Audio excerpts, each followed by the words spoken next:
Have you ever said something you couldn't take back and then never got the chance to? What if the last thing you said to someone you loved was filled with disappointment, not because you stopped loving them, but because you forgot how to show it? Claire Bennett was once a woman who filled every room with warmth, until one night, one careless argument changed everything. Her husband never made it home, and Claire never forgave herself. Now, years later, working quietly as an executive assistant in a coastal town, she's built a life around silence until an elevator stalls. And the man inside isn't just her boss, he's a widower too. But he's also hiding something, something buried beneath corporate titles, clean suits, and a past he doesn't speak of. If you were stuck in that elevator with a man everyone fears, but who looks at you like he's forgotten how to feel, would you speak? And if you did, would he listen? This isn't just a story about grief. It's about what happens after when the silence becomes unbearable and someone finally chooses to tell the truth. Stay with us, because the truth is never what you expect. The rain had started just before noon, not the kind that politely tapped on windows, but the kind that turned sidewalks into rivers and blurred the world beyond the glass. By late afternoon, the sky had gone from gray to almost navy, and the coastal wind whipped through the narrow streets of Seaborough like it had something to prove. Inside the Whitmore & Co., headquarters a mid-rise, 8-story corporate office nestled near the waterfront, the storm was only a rumor. Everything inside was quiet, sharp-edged, organized, just like Henry Whitmore preferred it. Claire Bennett pressed the elevator button on the ground floor, tucking a damp strand of hair behind her ear. Her coat clung to her frame, cold and slightly wet from the dash across the parking lot. She clutched a leather-bound folder to her chest, not for any practical reason, just to give her hands something to hold. Footsteps echoed across the polished concrete floor. She didn't have to turn to know it was him. Henry Whitmore moved with a sort of unbothered urgency, calm, but always half a beat faster than anyone else. At 52, he was the kind of man people described as sharp suits, sharp mind, sharp silence. He stopped beside her without a word, barely nodding in her direction. She offered a small, polite smile that he didn't return. The elevator dinged. The doors opened. They stepped in. Claire pressed the button for the 7th floor. Henry didn't press anything. Of course he didn't. Everyone knew where he was going. The top floor was his, always had been. The doors slid shut, and then a soft flicker, a low groan, then stillness. The elevator stopped. For a moment, neither of them moved. Claire looked up at the panel. The lights were still on, but the numbers weren't changing. She reached out, pressed the button again. Nothing. Henry leaned forward and hit the emergency call. A brief crackle answered, followed by a thin voice. Due to the storm, we're experiencing a temporary power interruption. Please remain calm. A technician has been dispatched. Henry exhaled, slow and clipped. Of course, he muttered, more to the air than to her. Claire's heart started its quiet race. She'd never liked elevators, especially not when they stopped like this suddenly, with no warning, no explanation. She stepped slightly to the side, keeping a respectful distance, and leaned against the handrail. Silence filled the space, not awkward silence, heavier than that. She glanced sideways. Henry had his arms crossed, brow furrowed. He looked calm, but something in his jaw said otherwise. Seconds passed, then minutes. Claire's hand tightened around her folder. Say something. She thought. Anything. But what could she say to a man who barely said hello in the mornings, and then, as if from nowhere, the words escaped her? Do you ever think about how we only talk to people when we're forced to? Her voice was softer than she expected, almost hesitant. Henry turned his head slowly, eyebrows raised, not irritated, just surprised. "I'm sorry," she added quickly. That sounded strange. "I just meant we work in the same building, same floor, same elevator, and I don't think I've ever actually had a conversation with you." He studied her, unreadable. Claire looked down at her shoes. "You don't have to respond. It's fine. I ramble when I'm nervous." He didn't say anything for a long moment. Then, "You're Claire." "Right," she blinked. "Yes." He nodded once. "You're Evan's widow." Her breath caught slightly, not because he was wrong. He wasn't, but because she hadn't expected him to remember that detail. "I am." A beat passed. Then another. "I lost my wife 6 years ago," he said, so plainly she almost thought she misheard. Claire turned her head, eyes meeting his. "I'm sorry." He shrugged lightly. "You get used to it, or at least you learn to live with it." She nodded slowly. "That's what they say. But sometimes I wonder if anyone actually does." The elevator hummed quietly, still unmoving.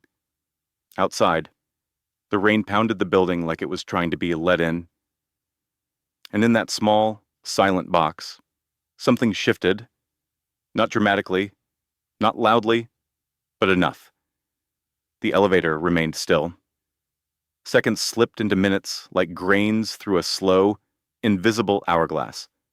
Neither of them spoke, but the silence had changed, not softer, just deeper, like a still lake hiding a strong undercurrent.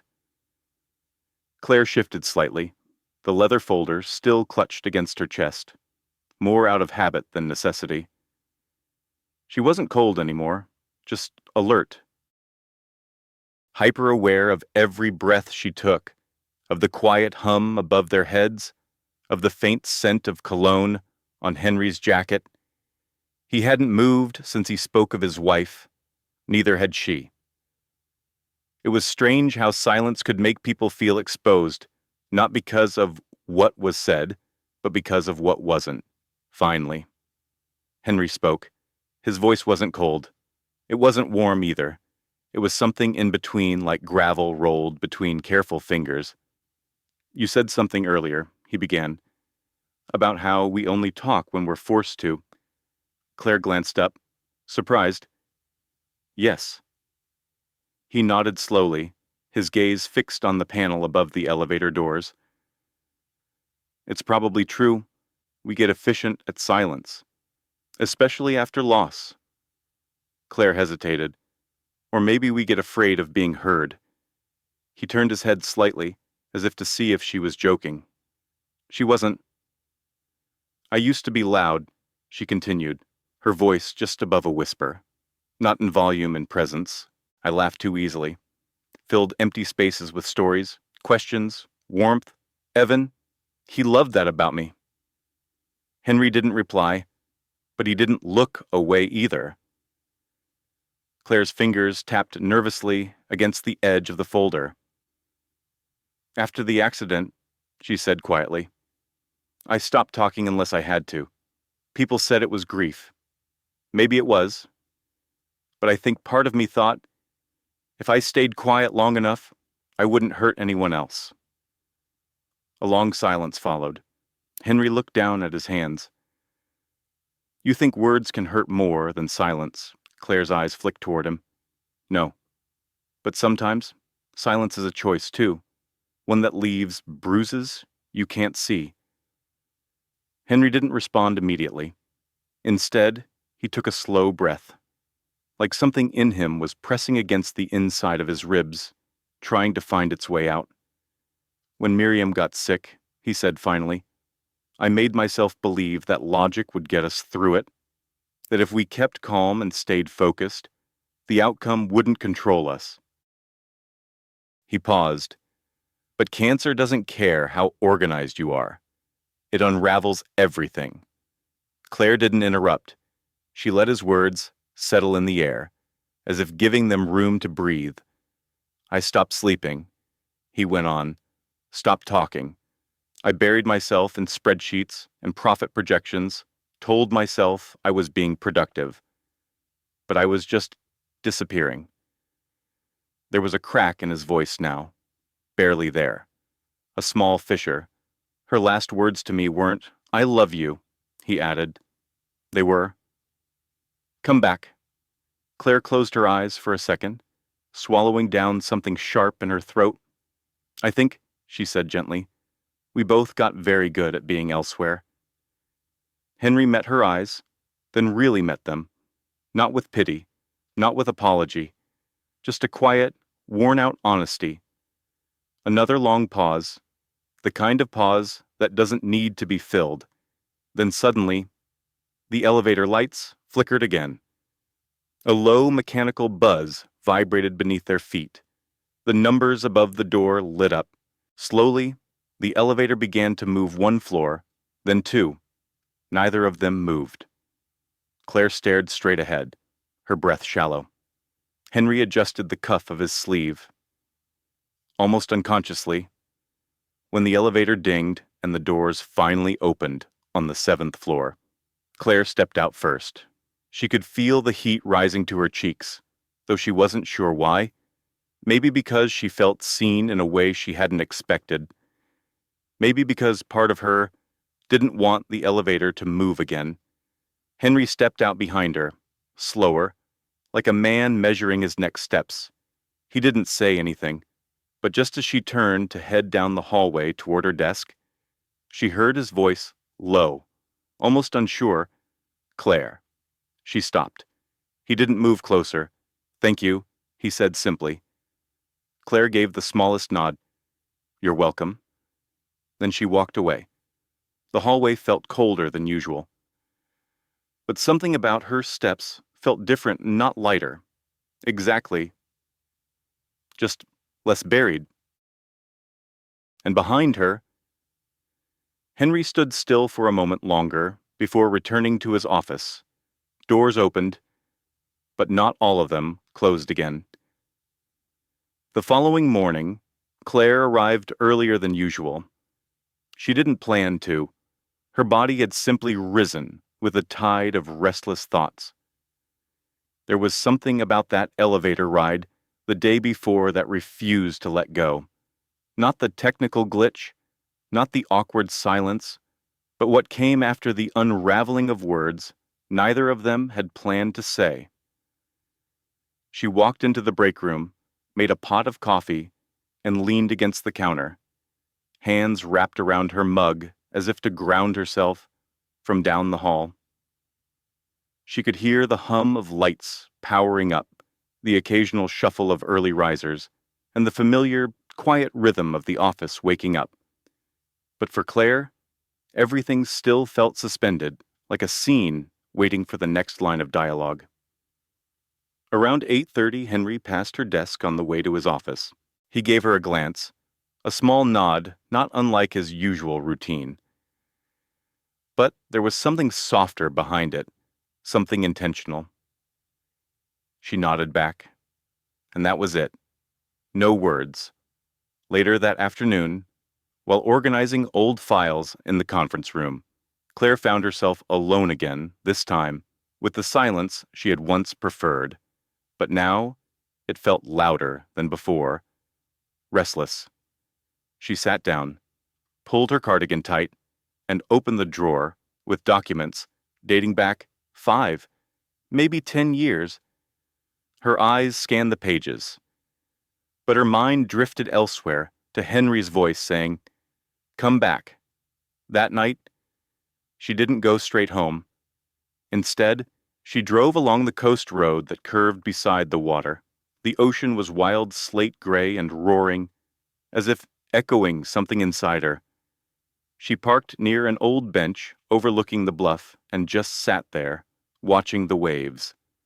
Her phone buzzed in her coat pocket, a text from Henry. It was simple. I know we didn't talk today. I wasn't sure how. I'm not used to being heard.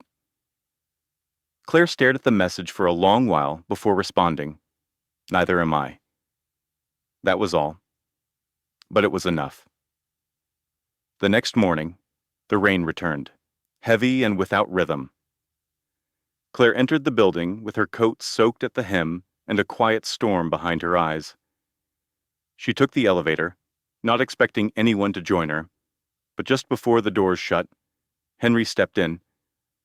They didn't speak at first, not until the second floor. Then, softly, Claire said, "I lied yesterday." Henry looked at her, not surprised, just patient. She kept her gaze forward. "When I said I used to be loud," she continued, "I didn't mention why I stopped." He waited. Claire drew in a breath. It wasn't just the grief. It was the guilt. Evan died driving to meet me after an argument. Henry turned, but she didn't meet his eyes. I told him he didn't care enough, that he forgot things that mattered. It was our anniversary. I thought making a scene would make him remember next time.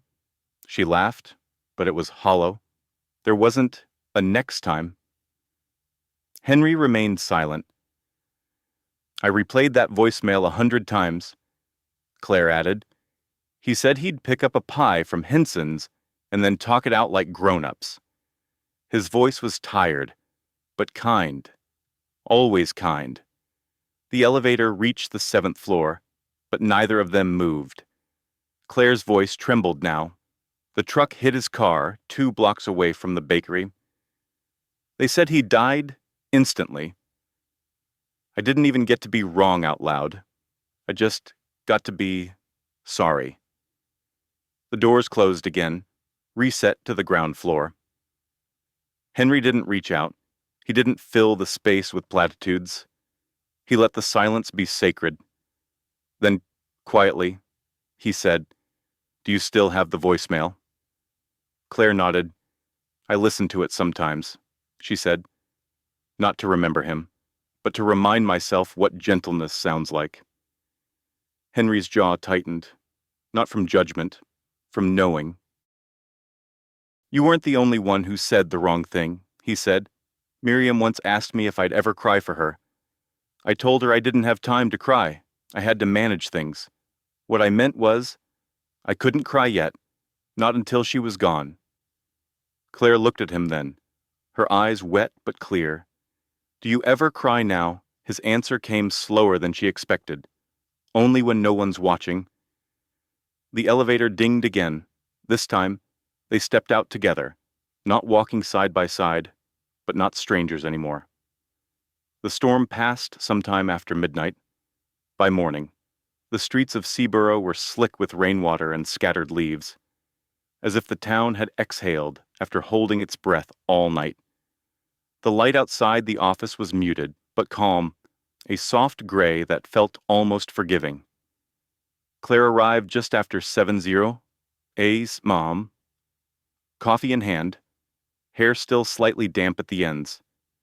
She didn't feel rested, but she didn't feel heavy either. Something had shifted, not dramatically, just enough to notice. She made her way to her desk, powered on her computer, and opened the day's task list. But her eyes kept drifting toward the elevator, the metal box that, until yesterday, had only ever been a means to an end. Now, it felt like a memory still echoing. At 8:02, Henry arrived. She didn't hear him at first, but when she looked up, he was already standing outside the elevator, briefcase in hand, jacket slightly wrinkled, a rare detail in his otherwise immaculate presence. He looked at her, not like a boss glancing at his employee, but like a man who had shared something unspoken. "Good morning," he said. It was a small thing, but Claire hadn't heard him greet her like that before. She nodded, lips parting slightly. "Morning." Then he turned and walked to his office. No more words, no lingering glances. But it was different now. The air between them held a quiet familiarity. Later that day, Claire found herself in the conference room again, this time organizing files for the upcoming quarterly meeting.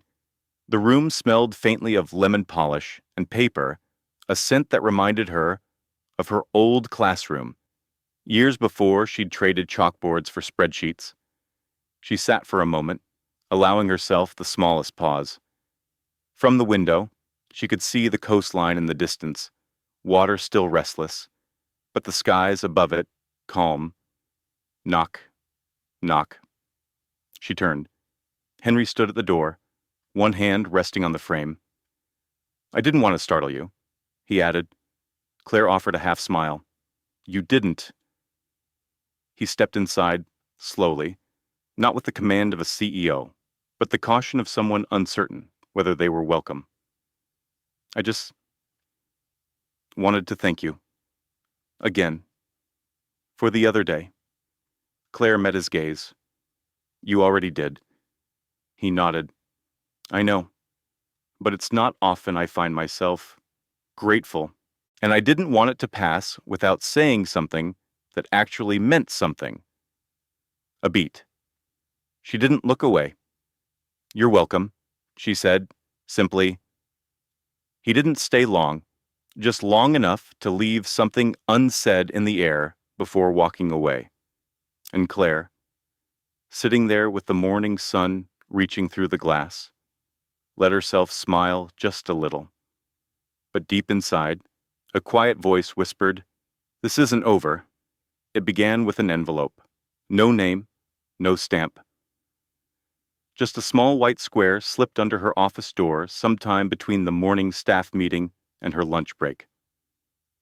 Claire stared at it for a moment, unsure whether to pick it up or leave it where it lay like a trap waiting to be triggered. Eventually, curiosity overcame caution. She bent down, lifted the flap, and pulled out a single sheet of paper. Typed, no handwriting, no header. One sentence, "He's not who you think." That was all. No signature, no explanation. Claire read it twice, then a third time, before folding the paper back with slow, deliberate hands. She placed it in the top drawer of her desk, closed it carefully, and sat very still. At first, she told herself it was a prank, some strange joke from someone in admin with too much time on their hands, but something about the simplicity of it, the way it had no intent beyond the seed of doubt, made her stomach tighten. That afternoon, while delivering a report to the finance department, she saw them. Through the floor-to-ceiling glass that lined the hallway, past rows of cubicles, and a half-closed door, Henry and a woman.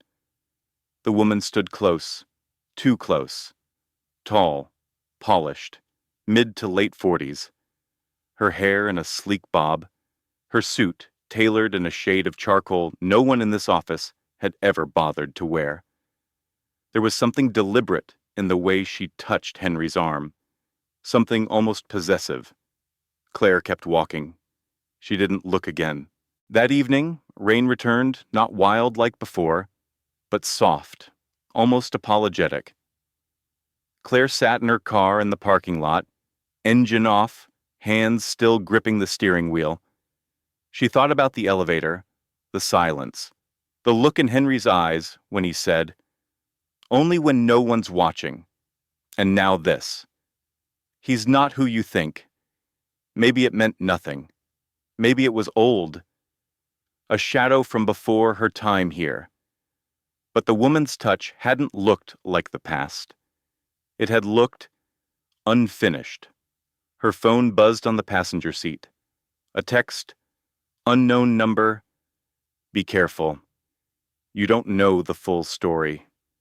She stared at the screen, heart thudding quietly but steadily. Another text followed this time with an attachment, a photo, blurry, taken from a distance, through glass, but clear enough to recognize the shapes. Henry, the woman, standing in the hallway, his hand on the small of her back. Claire's breath caught. She looked out through her windshield, at the streaks of water sliding down the glass, distorting the parking lot, lights into strange, broken shapes. The kind of shapes that make you question what you're really seeing. Back in her apartment, she placed the phone face down on the kitchen counter and made tea she didn't drink. She stood at the window, staring at the empty street, the soft blur of taillights turning corners. It wasn't that she believed Henry had lied. It was that she didn't know how to not believe him. And in that space between trust and uncertainty, old fears began to stir. She'd been here before in a different form, with different people, moments when she thought she could lean on someone, only to find the ground had shifted beneath her feet. She didn't want to fall again, didn't want to be naive. But the photo, the touch, the timing, all of it felt too pointed to ignore. The next morning, Claire arrived later than usual. She wore a gray sweater instead of her usual muted blue, no makeup. Her hair pulled back, her posture steady, but closed. She walked past Henry's office without looking in. She said, "Good morning" to no one. By 10:15, a soft knock tapped at her doorframe. She looked up. Henry stood there, coffee in hand, eyes softer than she expected. "I brought you this," he said. Claire stared for a moment, then accepted the cup without a word. He didn't walk away. Instead, he stayed, hand in his pocket, uncertain. "You okay?" he asked. Claire didn't answer right away. She took a sip of the coffee. It was how she liked it. Cream. No sugar. Who was she? She asked finally. Henry didn't pretend not to understand. "Margot Hale," he said. "Former CFO. Used to work with me. Years ago." Claire nodded once. She looked comfortable, she said. Henry's jaw tightened. "She always is, even when she shouldn't be." A pause. "Is there something I should know?" Claire asked. Henry didn't reply right away, and the silence that followed. It wasn't the same kind they had shared in the elevator. This one felt loaded, heavy. Claire looked at him, really looked, and what she saw wasn't guilt, but it wasn't certainty either. Henry finally spoke. "I'll tell you everything," he said, "just not here." They met at the cafe down the street from the office, the place Henry had mentioned before, quiet, wood-paneled, tucked into the corner of a block no one paid much attention to. Claire had never been inside until now. She arrived first. She always did. The cafe smelled of cinnamon and coffee beans that had been roasted slowly, thoughtfully. Claire chose a table by the window, not for the view, but for the escape route. When Henry walked in 10 minutes later, he wasn't in a suit, just a navy sweater and jeans. He looked like someone still adjusting to vulnerability. He sat across from her without ceremony, placed his phone face down, no small talk. That was something she appreciated about him. "I owe you the truth," he said. Claire nodded, her hands wrapped around her cup. "Margot and I," he began. "We started Whitmore & Co. together. She had the finance background. I had the engineering and business side. We built it from scratch." He paused. Claire said nothing. 3 years ago, I found out she was misrepresenting data, inflating valuations, quietly reclassifying losses to keep our investors calm. "Did you know?" Claire asked, voice low. "Not at first," Henry replied. "But when I started asking questions, I didn't stop." Claire studied his face. "And when you did know," he looked away. "I didn't go to the board right away. I wanted to fix it without destroying everything we'd built. I asked her to come clean. She refused. What happened? I reported her." Claire blinked slowly. "She blamed me?" Henry added, "Told the board I'd been complicit, that I'd approved everything. It was messy. Legal got involved." We both stepped down temporarily. I gave them everything. I had emails, audit trails, finance reports, and the board believed you, she asked. They cleared me 6 months later, he said, but not without damage. My name was dragged through weeks of speculation. I kept my job, but my reputation, it's never really come back. He paused again. She never apologized. He said, not once. Claire leaned back in her chair. So why is she here now? I don't know. Henry admitted. She showed up last week, said she had business in Seaborough, claimed she just wanted to say hello, and you believed her. He gave a dry, tired smile. No, but I didn't think she'd still have my number, or that she'd find new ways to dig under my skin. Claire looked at her coffee. She sent the note, she said, and the photo. Henry didn't ask how she knew. Some things didn't need confirmation. I think so, he said. Claire let out a long breath. I want to believe you, she said, but this feels like a pattern I've seen before. Henry didn't flinch. You mean Evan? She looked up sharply. He raised a hand. You mentioned it. In the elevator. Claire stared at him for a moment. Evan was kind, she said, but he had blind spots, trusted the wrong people, got hurt by them, and when I tried to warn him, I ended up being the villain. Henry nodded slowly. You're not the villain here, he said, but I understand the instinct to run before someone else can hurt you. Claire exhaled. I'm not running, she said. Then what are you doing, he asked. Waiting. For what? She held his gaze. For the rest of the truth. Later that night, Claire sat at her kitchen table with the original envelope in front of her. She opened it again, reread the single line. He's not who you think. There was no need to reply. Whoever wrote it never intended a conversation, only a fracture. Her phone buzzed again. Another message. Unknown number. This time he's done it before. He'll do it again. No attachment, no name. Claire didn't respond, but she didn't delete it either. The next morning, she stepped into the elevator alone. The doors were just about to close when a hand slipped between them. Margot, perfect makeup, sharp heels, a half smile that didn't reach her eyes. Good morning, she said smoothly. Claire stayed silent. Margot pressed the button for the 7th floor. So, she said, turning slightly toward Claire, Henry tells me you're his new favorite. Claire said nothing. Margot continued, voice light, deliberate. He always did, like quiet women. Makes him feel louder. The elevator hummed. Claire gripped the railing, but her voice remained calm. If you're trying to intimidate me, you'll have to try harder. Margot laughed softly. Oh, honey, I'm not trying. I'm remembering. And with that, the doors opened. She stepped out. Claire waited a beat longer before moving, her breath tight, but her spine straight. The war hadn't ended. It had just begun.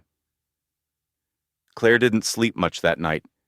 She lay in bed, staring at the ceiling fan as it moved in slow, useless circles. Her phone sat on the nightstand, silent, dark, unread. She hadn't responded to Henry's last message. I'll tell you everything, but she wasn't sure she wanted to hear it. Because what if everything included something she couldn't forgive? By morning, the sky was the same dull gray it had been all week. The streets glistened, wet from early drizzle. Claire walked into the office at 7:58, coffee in hand, jaw set. She didn't greet the receptionist, didn't pause at her desk. Instead, she walked straight to the top floor. Henry's door was open. He was inside, standing by the window, arms crossed, eyes distant. She stepped in and closed the door behind her.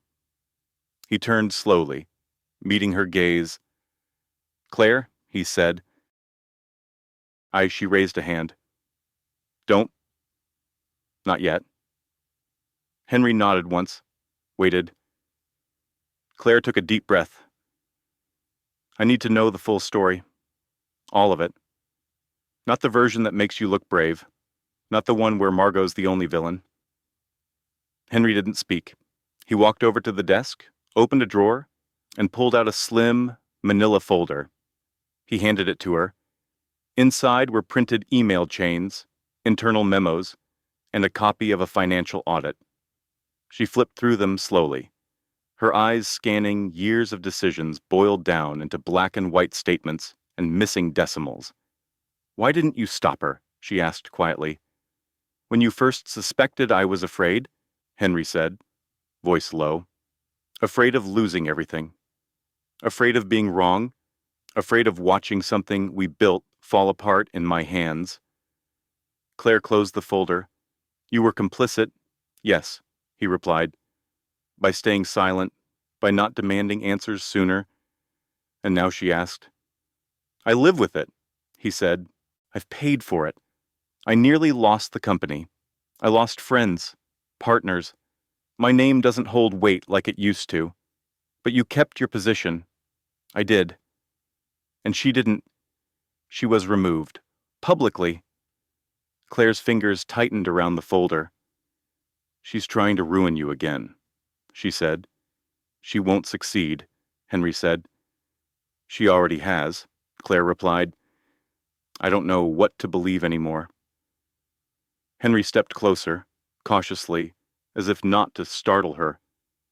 "Then ask me anything," he said. "No walls, no image.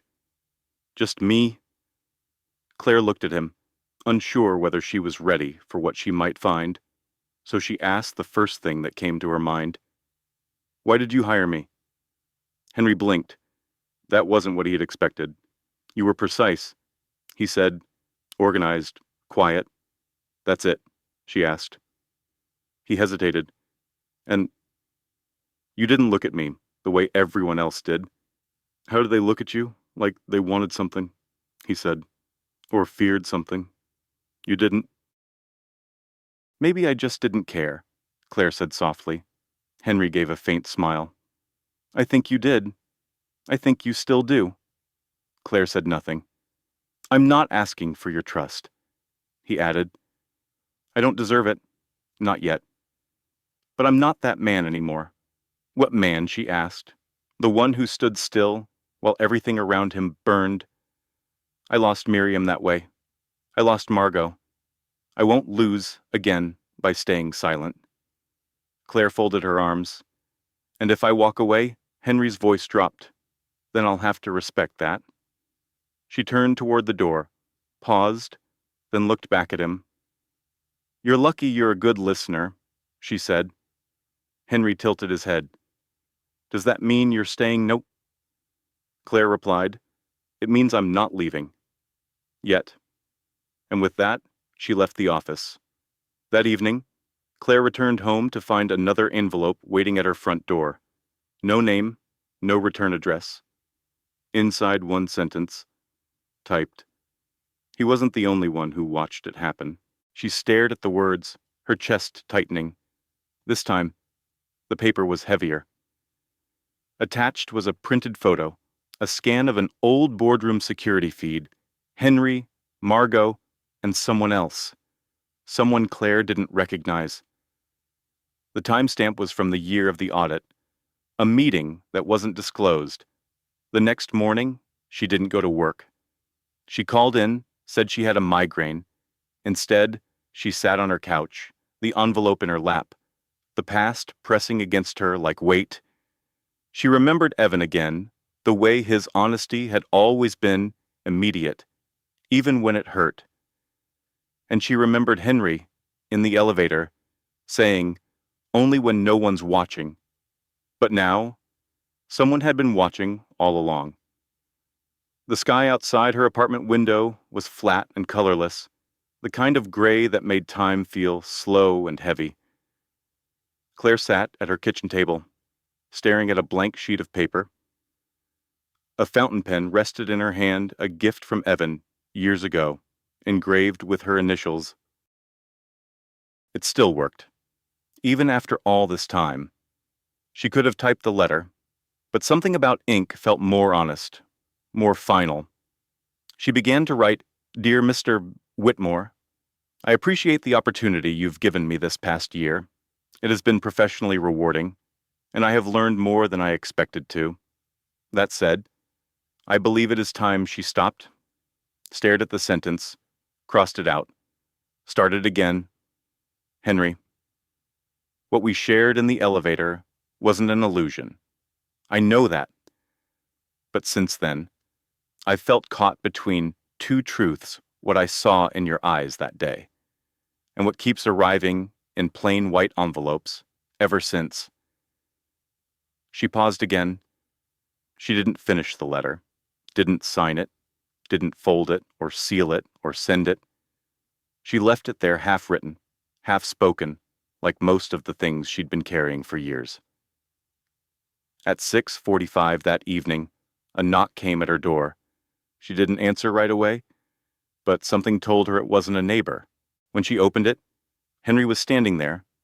No briefcase, no coat, just him, slightly disheveled, eyes dark under tired brows. "I was hoping you'd be home," he said.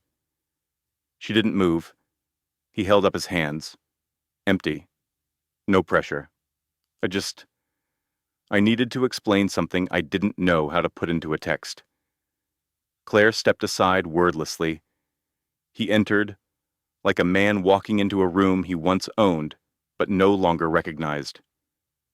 On the table, he saw the unfinished letter.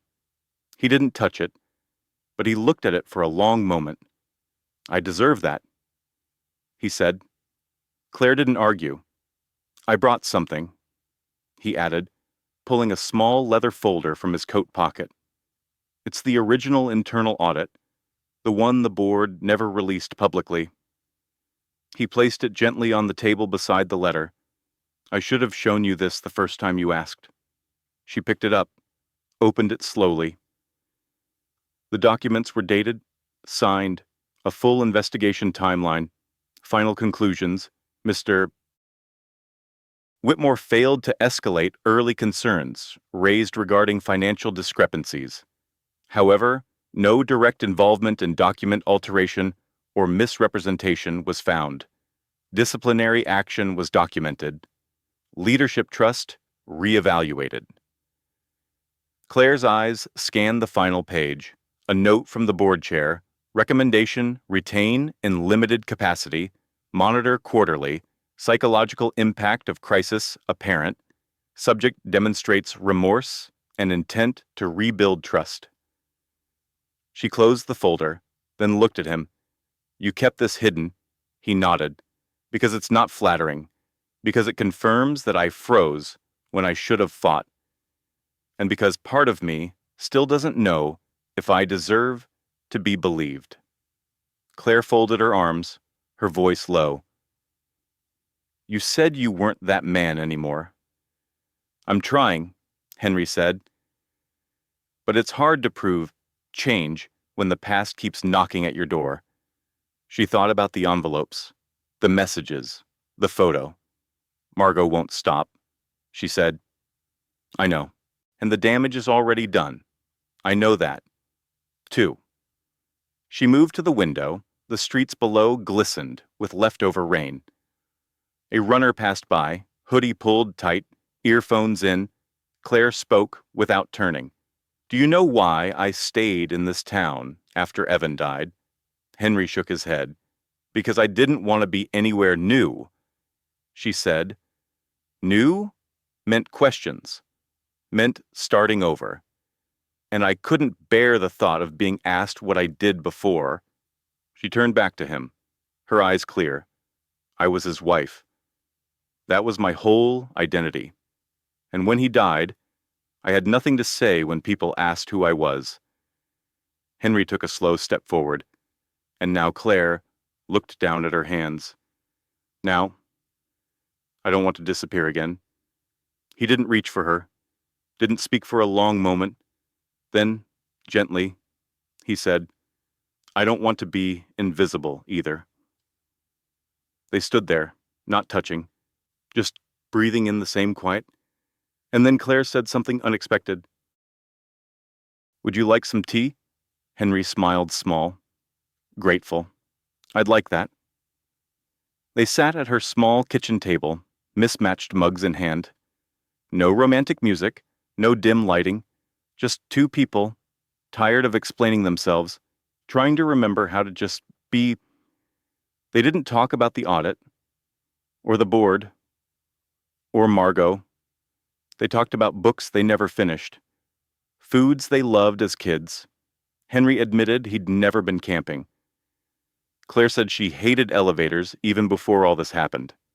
And when the clock struck 10, Henry stood. Thank you, he said, for the tea, for not sending the letter. She didn't reply, but when he walked to the door, he paused.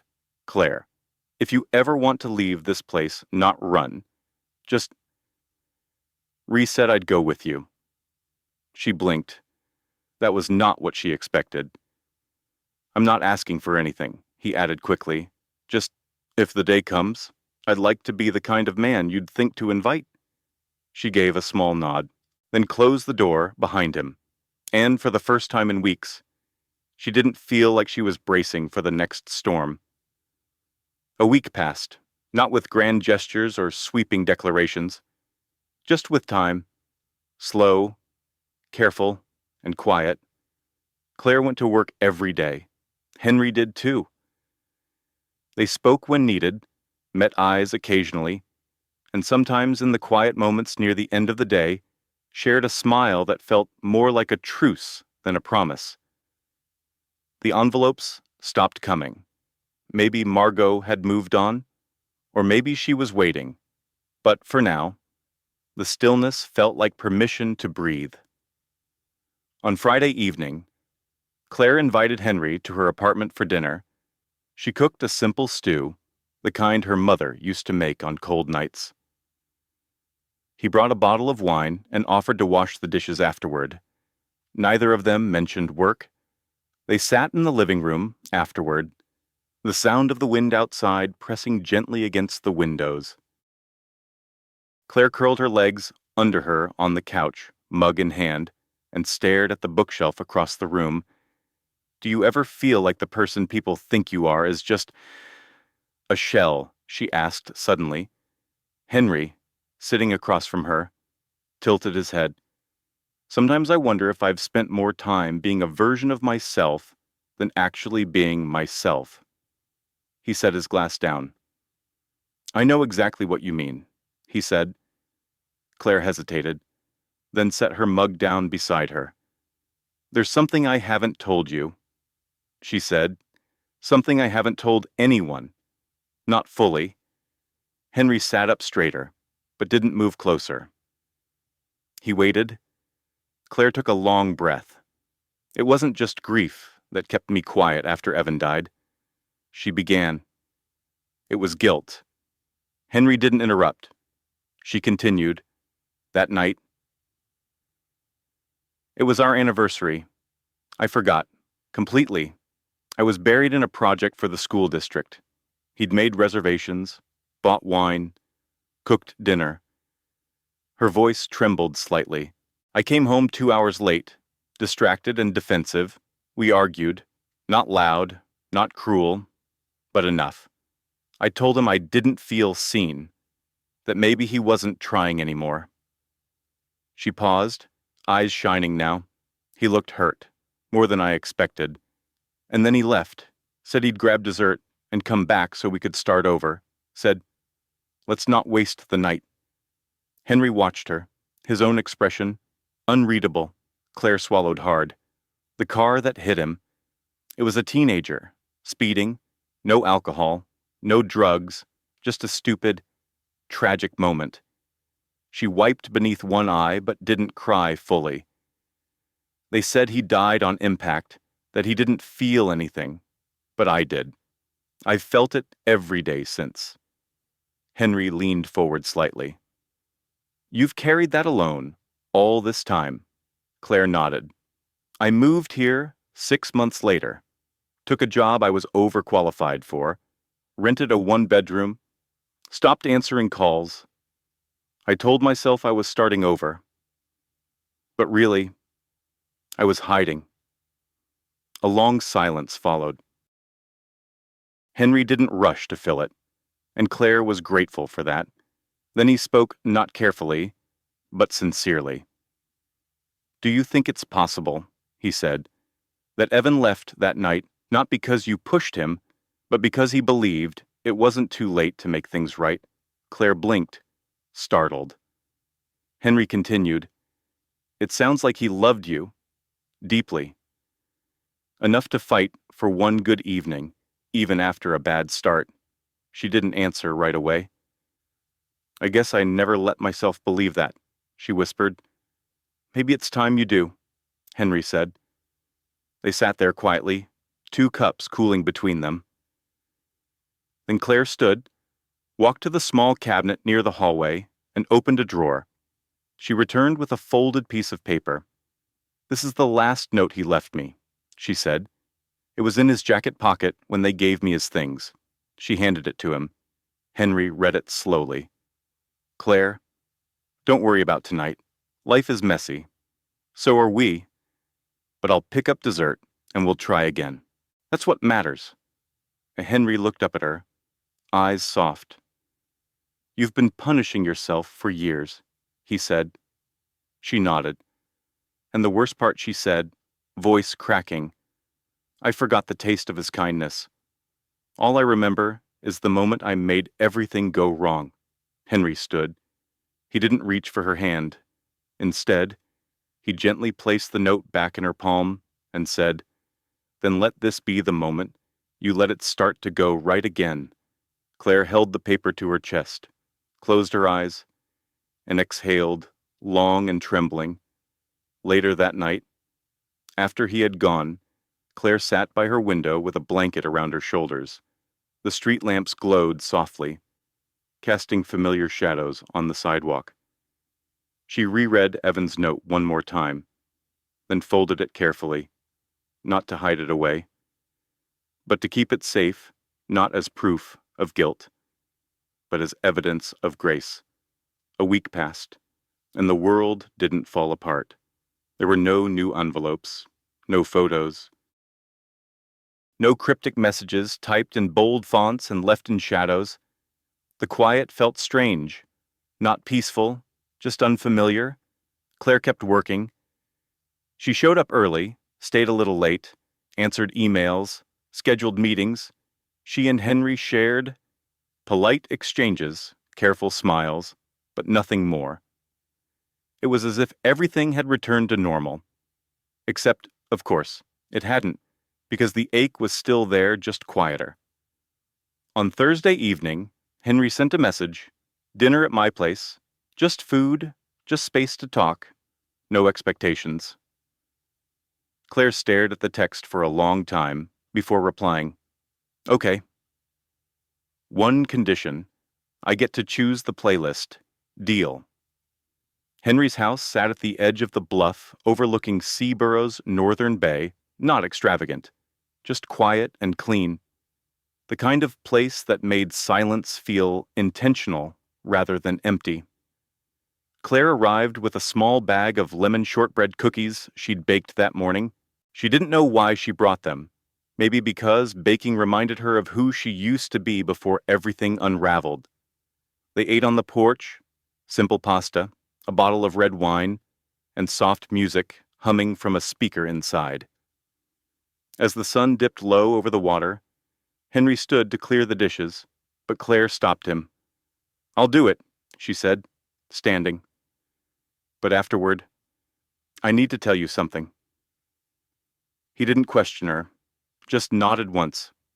Inside, while washing up, she rehearsed the words in her mind. How do you confess a grief so old it's become part of your spine?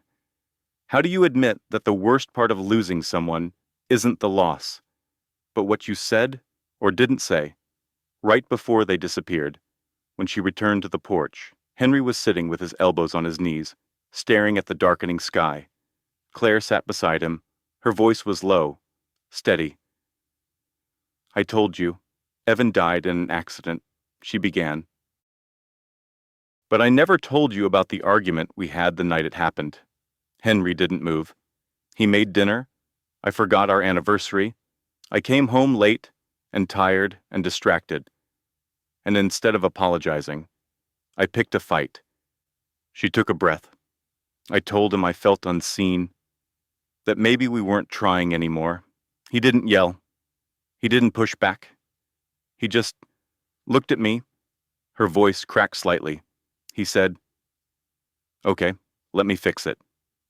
And he left to pick up dessert from the place I loved, the one that stayed open late. She blinked hard. He never came back. Henry turned his head slowly, but still said nothing. Claire swallowed. "I've carried that with me every day since. Not just the loss, but the guilt. That I made that night worse. That maybe I pushed him away." She pulled something from her jacket pocket, a folded note, worn at the corners. This was in his coat when they found him. She handed it to Henry. He unfolded the note gently. "Claire, don't be mad. I'll be back in 15. Let's hit reset. I love you." Henry's jaw tensed as he read it. Then, slowly, he looked up. "You've been living inside that moment," he said. Claire nodded. "Every relationship I've had since personal, serious, professional, I keep it surface level. I keep control. Because if I lose it, someone else might get hurt. Or I might." Henry folded the note and handed it back. "I can't tell you to let it go," he said, "but I can tell you that you didn't end that night. You didn't take away his love. That note proves it." Claire blinked. For the first time in a long time, the tears didn't come from pain, but from something softer, lighter. She held the note close. "I've never said that out loud before," she admitted. Henry leaned back, letting the silence stretch between them. "You just did," he said. Later, inside, Claire stood by the fireplace, hands in her sweater sleeves. She looked at Henry. "There's still so much I don't know about you," she said. He smiled faintly. "And I'm still figuring out how to let someone in." She walked toward the door, but before she left, she turned. "I'm not asking for promises," she said. "Just don't disappear." Henry looked at her, serious now. "I won't." And this time, she believed him. 6 weeks passed. The days got longer, the air warmer. Seaburrow bloomed slowly into early spring windows, opened a crack wider.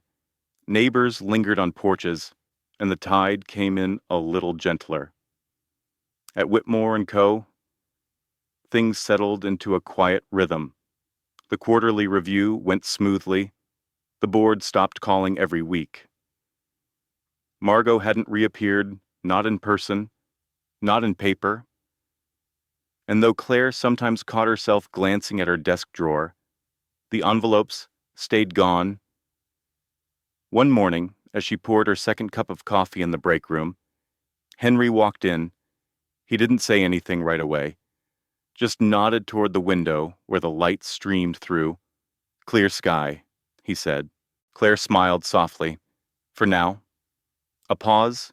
Then, carefully, he added, "I've been writing something." She turned toward him, curious. "Writing?" He nodded, rubbing the back of his neck. "Not a book.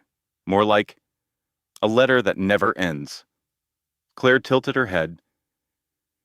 "It started as a way to explain the things I never said, to Miriam, to the board, to myself, but now it's something else, more of a journal, or maybe a confession." Claire took a sip of her coffee, waiting. Henry looked at her, then reached into his coat pocket and pulled out a small, spiral-bound notebook, the kind that fit in a glove compartment or the inside pocket of an old coat. He handed it to her. Claire opened it gently. The first page was written in strong, looping handwriting. This isn't an apology, it's a beginning. Because you can only start over once you stop pretending you were never broken. Claire read a few more lines, then closed the notebook. It's raw, she said. He smiled faintly. So am I. She held the notebook in her hands, thumbs resting on the edges. Do you want me to read it?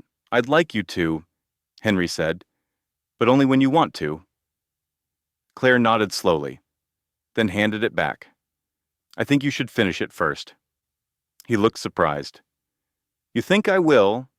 I think you're already halfway through, she said, and you haven't lied to yourself in a while. That's a good sign.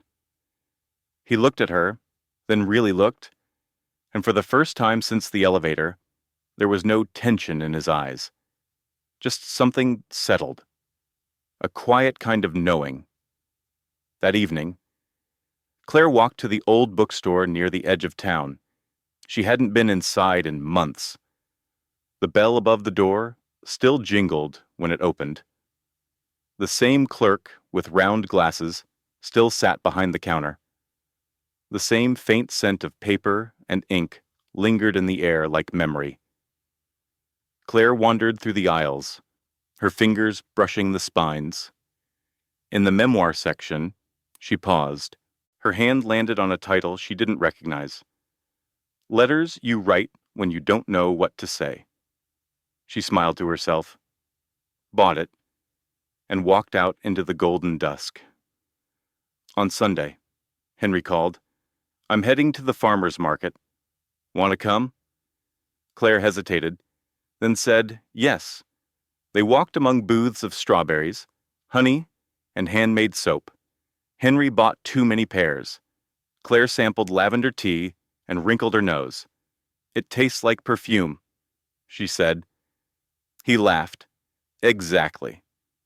They sat on a bench near the edge of the harbor, bags at their feet, sun on their shoulders. I used to think healing was dramatic, Claire said suddenly, a single moment that snapped everything into place. And now, Henry asked, now I think it's quiet, repetitive, choosing something gentle over something safe, again and again. Henry nodded slowly, then pulled something from his coat pocket, a small manila envelope. Claire raised an eyebrow. I promise it's not what it looks like, he said. She opened it cautiously. Inside was a printed page, typed neatly. The heading read, Proposal Community Writing Workshop, Whitmore & Co. She looked up. We have the space, Henry said. Unused conference room, weekend availability, and I thought, if people can write things they've never said out loud, maybe they'll stop being afraid of them. Claire stared at him. You want me to run it, I want you to design it, he said, or run away from it. But either way, I'd like to think of it as something we build together. Claire folded the paper carefully and tucked it into her bag, then leaned back on the bench, closed her eyes for a second, and let the wind catch her hair.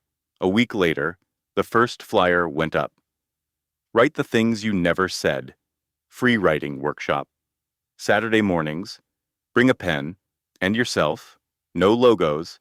No sponsors. Just a small line at the bottom. Hosted at Whitmore & Co. Sometimes, the heaviest burdens we carry are not the things we did, but the words we never said.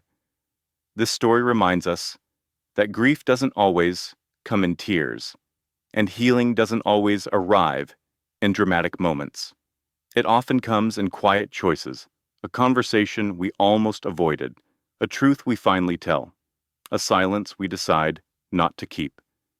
For those of us who've lived long enough to lose someone or to regret something left unsaid, Claire and Henry's journey reminds us it's never too late to open the door again.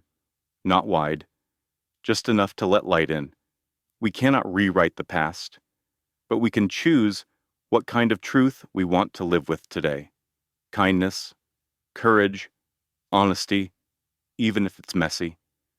So if you're holding on to an old hurt, a buried word, or a fear of being misunderstood, maybe it's time not to fix everything, just to speak, to share, to begin again, because sometimes the most powerful act of love is simply not disappearing. Thank you for spending your time with this story. If it moved you even just a little, we hope you'll pass it on. Share it with someone who might need to hear it. And if you'd like to walk with us through more stories like this, please like, share, and subscribe to the channel. Because stories heal, but only when they're shared.